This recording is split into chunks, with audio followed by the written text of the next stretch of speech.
Assalamualaikum warahmatullahi wabarakatuh. Karomahnya Sayyidi Syekh Abdul Qadir Al-Jailani.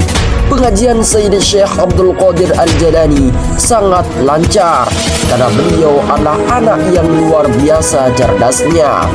Dalam usia muda, para gurunya sudah merasa kewalahan memberikan ilmu baginya.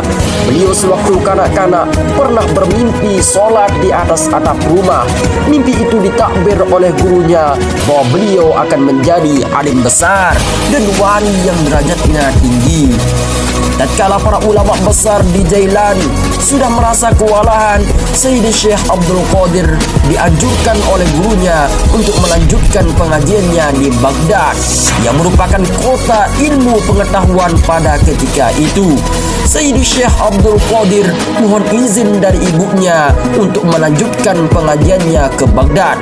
Mula-mula ibu bunda itu tidak mengizinkan, karena Sayyidi Syekh Abdul Qadir adalah putra tunggalnya, tepat menumpahkan kasih sayangnya sejak abah dan suaminya meninggal dunia.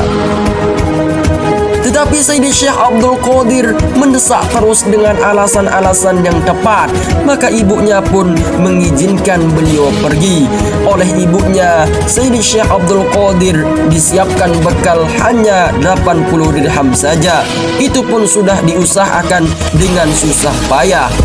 Maklum, orang miskin, Sayyidi Syekh Abdul Qadir dititip pada kafilah yang akan pergi ke Baghdad. Ibu muda itu melepas kepergian putranya yang hanya satu, laksana mata wayang.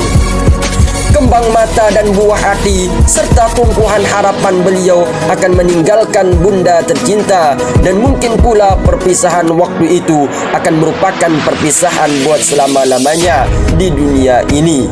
Ibu yang pengasih itu berpesan, "Anakku, sekarang engkau akan berjalan jauh untuk mencari keridhaan Allah. Oleh karena itu, ingatlah pesan Rasulullah, jangan sekali-kali ananda berbohong, berkatalah yang benar." Sayyidi Syekh Abdul Qadir mencium tangan ibunya, kemudian berangkat bersama rombongannya. Baghdad memang jauh. Di tengah perjalanan yang jauh itu, kafilah beliau dihadang oleh segerombolan perampok yang haus darah dan rakus harta. Seluruh pedagang terpaksa menyerah, semua barang-barang diambil. Sayyidi Syekh menonton saja sambil bersedekap. Di kantong bajunya sebelah dalam tersimpan uang 80 dirham pemberian ibunya. Seorang perampok berkata kasar datang mendekati beliau, mengatakan, "Hai anak kecil, apakah kamu punya uang?" Dengan tenang beliau menjawab, "Ada, hanya 80 dirham di kantong bajuku sebelah dalam." Perampok yang brengsek itu berpikir dan takjub dengan kejujuran anak kecil itu. Dia berkata, "Hai anak, mengapa kamu polos sekali menceritakan uangmu?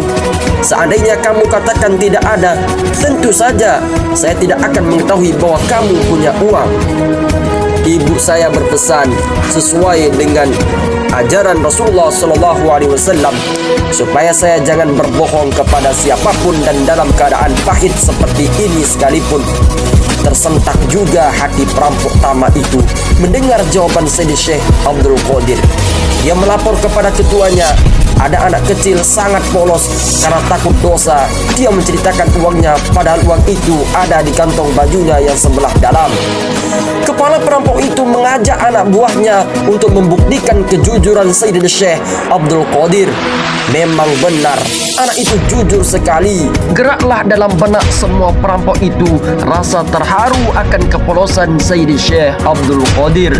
Mereka sadar akan dosa yang pernah mereka lakukan sejak bertahun-tahun, dan anak kecil sudah tahu bahayanya dosa. Sekedar bohong sekali saja, apalagi dosa yang lain yang jauh lebih besar. Mereka semua bertaubat. Barang-barang orang yang telah dirampoknya dikembalikan semua. Mereka menangisi perbuatan dosa yang sekian banyak. Mereka kembali ke jalan Allah berkat kejujuran Sayyid Syekh Abdul Qadir Al-Jailani. Semua rombongan menerima kembali barang-barangnya. Alangkah gembiranya mereka. Rupanya ikutnya Sayyid Syekh Abdul Qadir membawa rahmat yang sangat besar bagi kafilah itu. Pendek cerita, sampailah mereka di Baghdad. Nabi Khidir menyambut kedatangan Sayyid Syekh Abdul Qadir. Beliau dibawa ke tempat yang sepi, cocok untuk beribadah. Nabi Khidir bersabda kepada beliau, "Hai Abdul Qadir, diamlah beribadah di sini. Tunggu saya sampai saya kembali." Sayyid Syekh Abdul Qadir menunggu dengan sabar sampai berjam-jam. Nabi Khidir tidak datang juga. Beliau menunggu sampai sehari, sampai seminggu, sampai sebulan. Juga Nabi Khidir tidak ada datang. Ternyata setelah setahun baru Nabi Khidir datang. Apakah yang menjadi bekal Sayyid Syekh Abdul Qadir selama setahun itu?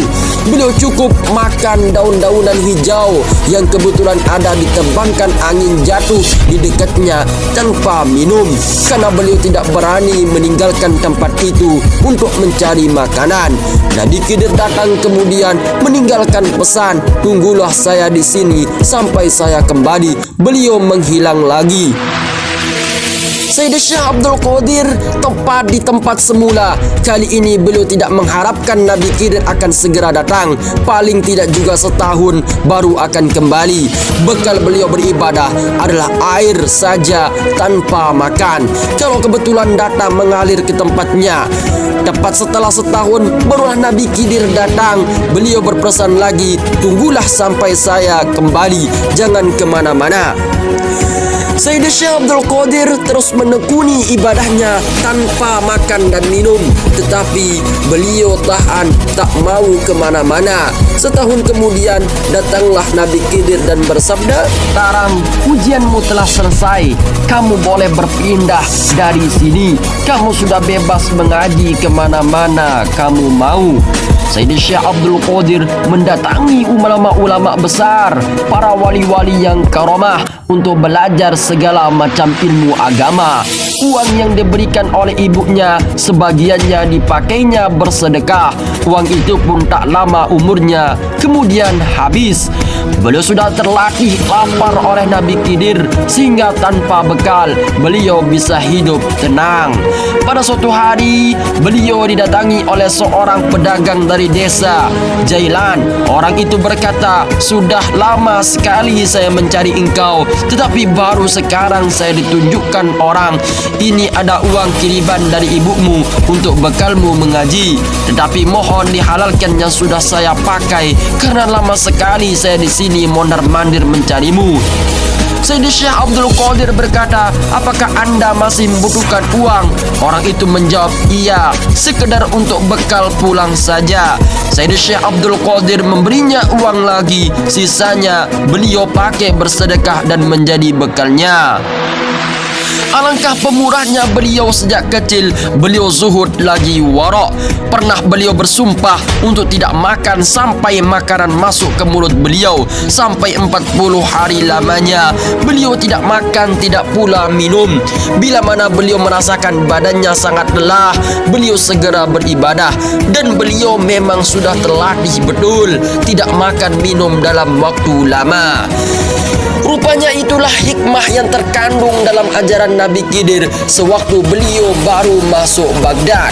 Setelah 40 hari beliau tidak makan, seorang alim di Baghdad diberi petunjuk dalam mimpi supaya beliau mengundang Sayyid Syekh Abdul Qadir ke rumahnya dan beliau berikan makan minum. Lantaran sudah 40 hari tidak pernah makan, orang alim itu menyediakan Sayyid Syekh Abdul Qadir makanan dan minuman cukup. Lalu beliau mempersilahkan Sayyid Syekh Abdul Qadir datang ke rumahnya. Pada mulanya Sayyid Syekh Abdul Qadir tidak mau, tetapi setelah dibujuk dan dirayu, akhirnya beliau mau juga. Sewaktu beliau disuguhkan makanan, beliau tidak mau. Beliau dibujuk-bujuk lagi supaya mau makan, tetapi tetap tidak mau.